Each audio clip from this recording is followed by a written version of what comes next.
1년 연애 끝에 결혼한 남편과 정말 남부럽지 않게 잘 살 거라고 생각했어요. 그런데 이렇게 익명의 힘을 빌어서 제 이야기를 하러 찾아오게 되었네요. 집안 문제다 보니 주변 사람들한테 털어놓기엔 조금 그렇고 혼자만 속을 썩고 있자니 너무나도 답답해서 다른 분들의 의견도 들어볼 겸 이렇게 큰맘 먹고 사연을 보내보게 되었습니다. 남편은 지인의 소개로 처음 만나게 되었어요. 대화도 잘 통했고 성격도 빼다 박은 듯 비슷했다 보니 연애하면서는 만나는 내내 즐거웠던 기억밖에 없었습니다. 당연지사 결혼하게 돼도 이 행복함이 똑같을 것이라 믿었고 그렇게 결혼까지 결심을 하게 되었죠. 하지만 결혼 시작부터 남편과 사소한 것들부터 의견 차이가 생기기 시작했고 조금의 양보도 하기 싫어하던 남편과 연애할 때는 생각도 못한 다툼까지 하게 되었어요. 연애할 적에는 이런 일이 없었는데 왜 그런가 생각해봤더니 하루가 멀다 하고 하게 된 다툼의 원인이 우리 둘에게 있는 게 아니었고 늘 시댁이 연관되어 있다는 사실을 깨닫게 되었습니다. 시댁에 섭섭한 마음이 있기는 했어요. 결혼 전과 결혼 후 하는 말이 달랐거든요. 결혼 준비할 당시에 사소한 조건 하나하나 따져가며 결혼하는 건 옛날 방식이라 생각했고 부모님 도움 없이 저희들 힘으로만 결혼하기로 했었습니다. 당연히 저희들 힘만으로 결혼했으니 저희들 할 도리만 하면서 둘이서 행복하게 잘 살면 된다고 믿었고요.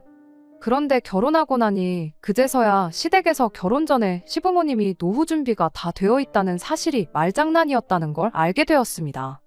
당신들 노후 준비가 되어 있다는 게 효자 아들을 두고 말한 거였거든요.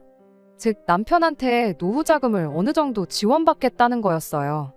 저는 두 분이 노후 준비가 다 되어 있으니 걱정 말라는 뜻으로 받아들였던 건데 너무나도 의도가 뻔히 보이는 말장난이었던 거죠. 아무리 결혼할 사이라고 해도 제가 시부모님 재산이 어떻게 되는지 저금은 얼마나 있고 빚은 얼마나 있는지 그런 걸 꼬치꼬치 캐물을 수가 없다는 걸 알고 일부러 저랬다는 생각밖에 들지 않았습니다. 그렇다 보니 시댁에 좋은 마음이 들지 않았어요. 당연히 남편은 시댁을 불편해하는 저를 못마땅해 했었죠. 그런데 시부모님 재산 문제도 문제지만 그에 버금가는 사실들을 얼마 지나지 않아서 속속들이 알게 되었습니다. 정말 알면 알수록 놀라움의 연속이었어요. 남편 위로 시누가 2명이 있습니다. 결혼하기 전에는 큰 시누는 결혼해서 잘 살고 있고 둘째 시누는 남편보다 연상이긴 하지만 아직 결혼을 안 해서 시부모님과 한 집에 같이 살고 있는 줄로만 알았거든요. 그런데 사실은 그게 아니었습니다. 저희 결혼하고 나서 2달이 채 되지 않아서 큰 시누의 이혼 소식을 듣게 되었습니다. 저희 결혼 준비할 때부터 결혼식 당일날까지 시매부는 코빼기도 보이지 않았는데 이미 그때부터 이혼 소송이 진행 중이었던 거예요. 저희 결혼식 때는 큰 시누 혼자 아이 2 데리고 왔었는데 시매부가 해외 일정이 어떻고 저떻고 하면서 엄청 바쁘다는 식으로 말을 했었는데 저희 결혼하고 나서 완전하게 이혼을 하게 되었던 거죠. 그런데 큰 시누의 이혼 소식보다 어이가 없는 건 시댁에 같이 살고 있는 둘째 시누의 이야기였습니다. 알고 보니 둘째 시누는 이미 진작에 이혼해서 시댁에 들러붙어 살고 있던 거였어요. 대체 어떤 결혼 생활을 했길래 온 가족이 이혼을 하게 된 건가 싶었지만 시누의 삶은 시누의 삶이고 저희들 삶은 저희들 삶이니 그게 우리의 결혼 생활에 문제가 되거나 그 어떤 영향을 줄 거라고는 생각조차 하지 않았습니다. 저희 부모님이 노후 대책으로 계속 전세를 놓던 집이 있었는데 거기다가 신혼살림을 차리게 되었어요. 남편이 모아놓은 돈으로 리모델링을 하고 혼수를 채웠고요. 이걸 가지고 시댁에서는 제가 결혼할 때 몸만 왔다는 식으로 표현을 했습니다. 제가 모아놓은 돈은 전세금 명목으로 저희 부모님이 가지고 계시고요. 집을 저에게 완전히 증여해준 게 아니긴 하지만 나중에 저희가 저희 집을 구해서 나간다면 돌려받을 돈이나 마찬가지인데 제 돈이 타인이 아니라 가족의 손으로 들어갔으니 엄밀히 따지면 저는 땡전 한 푼 안 들이고 결혼한 거라는 말도 안 되는 논리를 펼쳤죠. 어떻게 생각하든 그거야 시댁 자유였지만 저런 이야기를 꺼내오는 데는 다 이유가 있었습니다. 신혼생활 시작하고 3달이 채 안 돼서 시댁 식구들이 저희 신혼집으로 날이면 날마다 놀러오기 시작했거든요. 말인즉슨 친정 부모님 명의로 되어 있는 집이긴 하지만 제 돈 한 푼 들어간 거 없고 남편이 리모델링에 혼수까지 싹 다 채워놓았으니 자기들이 자유롭게 왔다 갔다 해도 된다는 명분을 만들려고 그랬던 거예요. 신혼집에서 시댁이 그렇게 가까운 거리는 아니거든요. 지하철 환승 없이 바로 갈 수는 있지만 역에서 역까지만 해도 20분 정도 거리가 걸려요. 그런데도 한번 저희 집에 놀러 오면 막차 시간이 다가오는데도 뭐 집에 갈 생각을 안 할 정도입니다. 일부러 저희 퇴근 시간 맞춰서 찾아와서는 저녁 식사 같이 하고 거실에 TV부터 점령을 해요. 저는 잘 보지도 않는 TV였는데 혼수할 당시에 남편이 TV만큼은 최고 좋은 걸로 맞춰야 한다고 우겨댔던 게 괜히 그런 게 아니란 생각까지 들 정도였습니다. 아무튼 밤 12시가 다 돼가는데도 저희 집에서 나갈 생각이 없는 시댁 식구들한테 제가 딱히 할 수 있는 게 없었습니다. 그저 내일 출근도 해야 하지 않냐, 막차 시간이 몇 시길래 아직도 계시냐 하는 식으로 티도 안 나는 눈치를 주는 방법밖에 없었죠. 신경 끄고 혼자 방에 들어가서 잠이라도 잘라고 치면 뭐 얼마나 재밌는 걸 보시는지 큰 소리로 깔깔대며 웃는 소리에 신경 쓰여서 잠도 잘 수 없었어요. 그렇게 시댁 식구들이 돌아가고 나면 남편은 저한테 서운한 표정으로 어떻게 자고 가란 말 한마디를 안 할 수가 있느냐며 한마디를 하고는 했죠. 처음에는 크게 대꾸하지 않고 그냥 쓴웃음만 지으며 넘겼었는데 이런 일이 자주 반복되다 보니 너무나도 스트레스였어요. 아무리 시댁 식구들이 TV 앞에 죽치고 앉아서 저랑 말 한마디 섞지 않는다고 해도 집에 손님이 와 있는데 힘들게 일하고 와서 쉬고 싶은데 쉬는 느낌도 들지 않고 한 달에 한두 번 오는 거면 말을 않겠는데 지들 내킬 때마다 평일이고 주말이고 가리지 않고 쳐들어오는 게 이 집이 내 집인가? 시부모님 집인가 싶은 기분만 들었어요. 남편은 제가 힘들어하는 건 안중에도 없는지 주무시고 가라는 말 한마디 안 했다고 계속 불평을 해댔고 결국엔 그게 시작이 돼서 다툼을 하게 되었습니다. 남편은 이제 한 가족인데 가족을 불편해하는 사람이 어딨냐며 어이없어 했어요. 오히려 자기 가족들이 제 눈치를 얼마나 보는지나 알고 있느냐며 시아버지가 큰 시누네 애들 둘 봐주면서 집에 혼자 계시고 시누들이랑 시어머니만 오고 있는 거 모르냐며 엄청 큰 배려라도 해주고 있는 것 마냥 말을 하더라고요. 제가 막말로 친정 부모님이 그렇게 매일같이 찾아오셔도 당신 똑같이 그렇게 말할 수 있겠냐 했더니 당당하게 자기는 저처럼 절대 불편해하지 않을 것이며 주무시고 가신다고 하면 안방까지 내어드릴 용의가 있다고 말을 하더라고요. 안방 이야기도 어이가 없었어요. 말인즉슨 시어머니한테 주무시고 가시라 한마디 하면 당연히 안방도 내어드려야 한다는 소리로밖에 해석할 수 없었으니까요. 마음 같아서는 진짜 친정 부모님한테 매일같이 저희 집에 좀 와주시라 부탁하고 싶었어요. 하지만 부부 사이의 문제를 저희 부모님을 개입시키면서까지 크게 만들고 싶지 않았기에 그렇게까진 하지 않았습니다. 대신에 저도 이왕 말 나온 김에 제가 그동안 하고 싶었던 말을 전부 다 꺼냈습니다. 시댁 식구들이 찾아오는 게 문제라고 하는 말은 아니라고요. 다만 제가 허용할 수 있는 범위는 한 달에 한두 번 정도, 그것도 그냥 같이 저녁 식사하는 정도까지만 이라고 했어요. 힘들게 일하고 와서 집에서 쉬는 기분도 안 들고 당신한테야 한 식구지 나한테는 시댁 식구라고, 우리 결혼한 지 이제 반년도 안 지났다, 반년 전까지만 해도 평생 남으로 살던 사람들인데 그런 내 상황도 이해해주면 좋겠다고 말했습니다. 하지만 남편은 그럼 언제까지 기다려야 한 가족이 되는 거냐, 너무 정없는 소리만 하고 있다며 불편한 기색을 숨기지 않았습니다. 그래도 시댁에 이러한 상황을 전하기는 했는지 그날로부터 일주일 내내 시댁 식구들이 찾아오는 일은 없었어요. 하지만 서로 냉전 상태인 건 여전했죠. 서로 아무 일도 없는 척 대화도 나누고 평소처럼 생활하기는 했지만 저는 저대로, 남편은 남편대로 서로가 서로에게 불만이 가득한 상황이었어요. 하지만 시댁 식구들 찾아오는 거 하나 없어졌을 뿐인데 제 컨디션은 더할 나위 없이 좋았습니다. 남편과의 악감정도 언젠간 풀리겠거니 하고 그날만 기다리고 있었어요. 그런데 며칠이 지나서 남편이 저한테 웬일로 먼저 말을 걸어오더라고요. 하지만 전혀 좋은 이야기는 아니었습니다.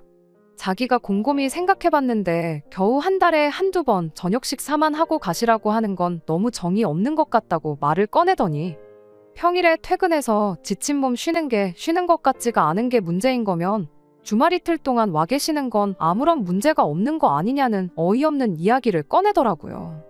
주말 이틀이라고 콕 집어서 말한 거 보면 시댁 식구들 작업 가게 해달라는 소리나 마찬가지였고요. 주말 되면 우리는 밖에 놀러 나가 있으면 되는 거 아니냐, 그럼 피차 서로 불편할 것도 없는 게 아니냐고 하는데 어이가 없었습니다. 하도 어이없는 소리를 하길래 빈집에 남이 와 있는 건 더 싫다고 대놓고 거절했어요. 그리고 그렇게까지 당신 가족들이 우리 집에 와서 지내야 하는 이유가 대체 뭐냐고 대놓고 물어봤어요. 대체 어떤 이유 때문에 내 집을 강제로 빈집을 만들어가면서까지 당신 가족들을 신혼집에 들이는 이유가 뭐냐고요. 남편은 그 와중에 또 한 식구 타령을 하면서 자기 가족들을 남이라고 지칭한 걸 서운하다고 따지고 들더라고요. 말 돌리지 말고 묻는 말에나 대답하라고 단호하게 한마디 해버렸죠. 그리고 그제서야 남편이 시댁 식구들이 처한 상황이 딱하다며 진짜 이유를 말해주더군요. 작은 누나 이혼하고 시부모님이랑 셋이 살 적에는 문제가 없었는데 큰 누나 이혼하고 나서 애 둘까지 데리고 오니 안 그래도 시댁이 집도 비좁은데 전쟁통이 따로 없게 되었다고요. 그 와중에 얼마 전 시댁 윗집에 새로 젊은 부부가 이사를 왔는데 그 집이 매일같이 잔치라도 여는 건지 층간소음도 엄청나게 내고 있는 상황이랍니다. 안 그래도 집도 비좁고 정신없는데 윗집에서는 시끄럽게 굴지 다들 힘들어해서 가족들끼리도 사이가 나빠지고 있는 상황이라고요.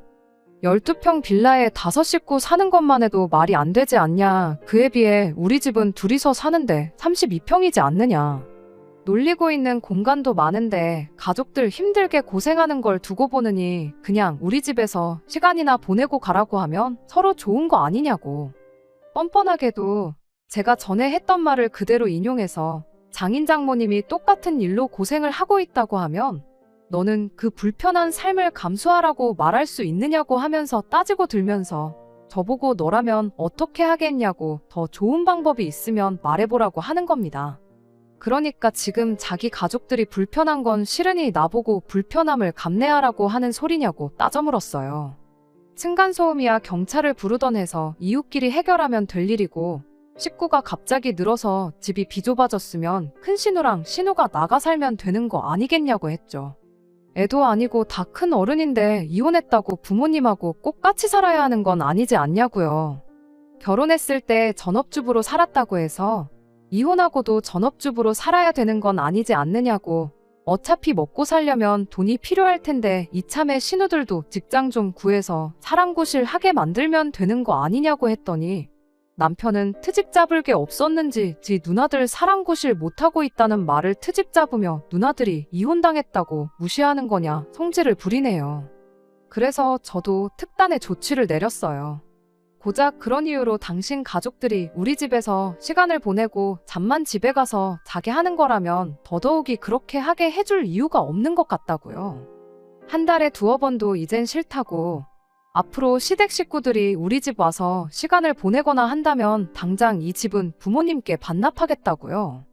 당신이 이 집 리모델링 해준 비용은 친정 부모님한테 그대로 쳐서 돌려주라고 말하겠다. 혼수로 사온 거 중고로 정리한 뒤에 차액 나오는 것도 전부 계산해주겠다고 했죠. 그리고 그 돈하고 우리 부모님이 가지고 계신 내 돈 받아다가 12평짜리 빌라 전세든 뭐든 적당한 집 구해서 신혼집 새로 차리자고 했죠. 넓은 집에서 좁은 집으로 가기는 싫었는지 열변을 토하던 남편이 그 말에는 대답도 못하고 꼼짝 않고 가만히 있더라고요. 그렇게 상황은 일단락되었고요. 그렇게 한 달이 지난 상황인데 저도 워낙 강경하게 나가서 그런가 그 이후로는 진짜 시댁 식구들이 코빼기도 비추지 않고 있어요. 상황만 보면 전과 비교해서 더할 나위 없이 좋은 상황이지만 남편과는 아직도 냉전 중인 상황입니다. 사연 시작할 때 적었던 것처럼 남편과 제 문제로 부부싸움을 한 거라면 이렇게 제 이야기까지 적어보낼 일도 없었을 거예요. 그냥 남들처럼 평범하게 둘이서 행복하게 잘 살고 싶을 뿐인데 차라리 결혼 전에 이렇게 될 걸 미리 말이라도 해주지 이런 상황 한마디도 안 해준 게 괜히 원망스럽기만 하네요. 남편도 저도 너무 극단적인 방법만 이야기하는 것 같아 혹시나 좋은 의견이 있을지 싶어 한번 사연 보내봤습니다. 매번 시댁 식구들 때문에 같은 문제로 마음 상하는 이 상황이 그냥 너무 힘들기만 하네요. 오랜만이네요. 제가 제 이야기를 사연으로까지 보내다 못해 이렇게 후기까지 보내게 되는 날이 올 줄은 생각도 못했습니다. 결론부터 말씀드리자면 결국 남편과는 이혼을 하게 되었습니다. 가족들 생각에 잠도 제대로 못 이룬다던 남편을 보니 내 남편으로 데리고 사는 것보다 가족들 품에 돌려주는 게 100배 1000배 낫겠다는 생각이 들었거든요. 막상 이혼하자고 하니 가족들하고 연까지 끊겠다고 나오는데 그럴 거면 애초에 처음부터 그 고생을 시켰는지 싶어요. 제 사연에서 말했듯이 남편한테 제가 시댁 식구들이 한 번만 더 찾아오면 집 부모님께 돌려드리겠다고 선언한 뒤로는 시댁 식구들이 찾아오는 일은 없었어요. 다만 남편과 감정의 골은 날이 갈수록 깊어져만 갔지요. 그래도 한 집에서 한 이불 덮고 같이 사는 사이인데 언제까지 이렇게 지내야 하나 싶어서 제가 먼저 마음의 문을 열고 남편과 대화를 시도해봤습니다. 다만 시댁 식구들 관련해서는 한치도 양보할 생각은 없었어요. 신우들한테까지야 제가 잘할 필요는 없지만 시부모님한테까지 모질게 굴 필요는 없겠다고 생각했죠. 그래서 남편한테 신우들은 물론 시조카들은 안 되지만 시부모님이 가끔 오셔서 같이 시간 보내고 쉬다 가시는 건 괜찮다고 먼저 말을 꺼냈습니다. 막차 시간까지는 아니더라도 저녁 식사하고 같이 드라마 한 편 정도는 볼 수 있다고요. 주말에는 집이 비어있을지라도 오시고 싶으면 오셔도 되고 이따금씩 같이 외식도 다니고 하자고 말을 꺼냈는데 제가 너무 한 번에 많은 걸 허락해 준 건지 남편이 혼자 확대 해석해서 신우들은 안 되지만 시부모님만큼은 내가 감내를 하겠다고 받아들였나 보더라고요. 그렇게 시부모님하고 몇 번 시간을 보내고 나서는 며칠 지나지 않아서 자기한테 좋은 생각이 있다면서 시부모님을 모시고 살자는 제안을 해왔습니다. 제가 무슨 소리냐고 따지기도 전에 제 말을 먼저 끊어버리고는 평생 모시고 살자는 소리가 아니니 걱정 말라고 하면서 신우들이 어느 정도 준비가 될 때까지만이라도 모시고 살면 어떻겠냐는 거예요.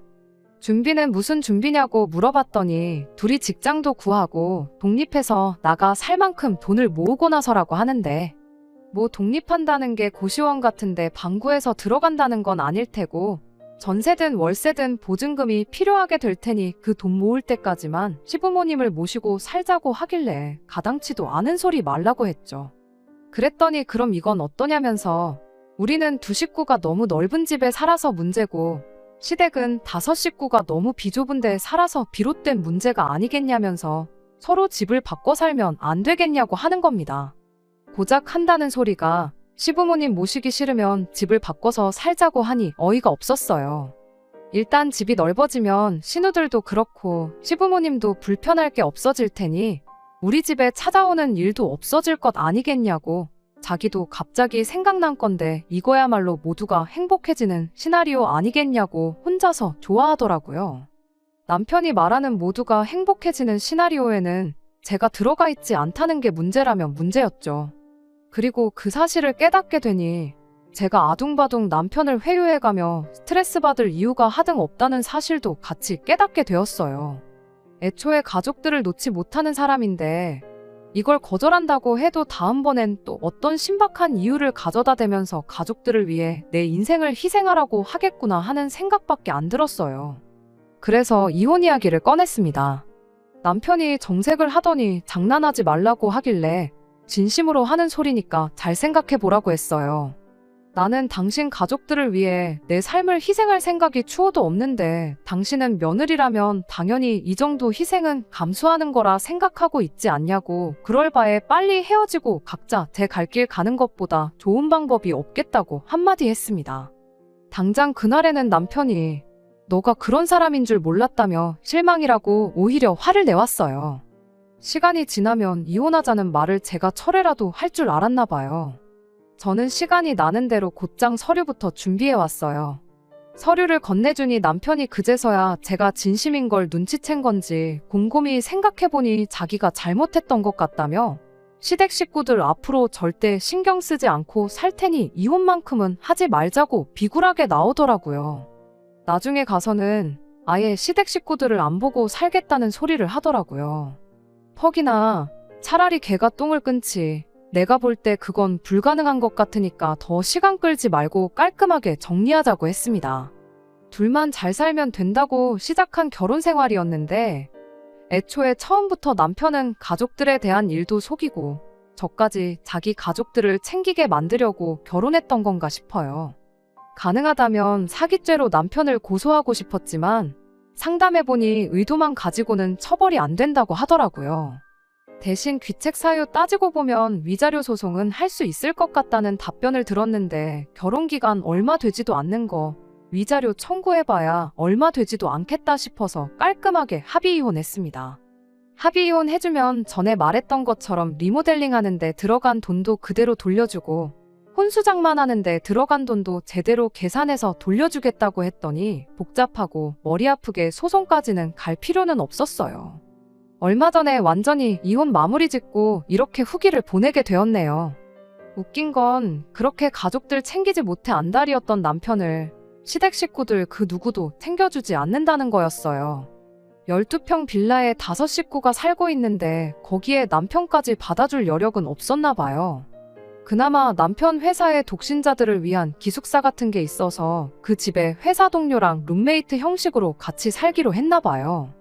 그 기숙사가 얼마나 넓은지는 모르겠지만 아무쪼록 그 집에는 시댁 식구들 놀러 오라고 하지는 않았으면 좋겠네요. 그 집에서까지 쫓겨나게 되면 앞으로 평생을 외톨이로 혼자 살아야 할 테니까 말이죠. 끝까지 들어주셔서 감사합니다. 오늘의 사연은 여기까지입니다. 구독과 좋아요, 알람 설정 부탁드리고 더 좋은 사연으로 다시 찾아뵙겠습니다. 감사합니다.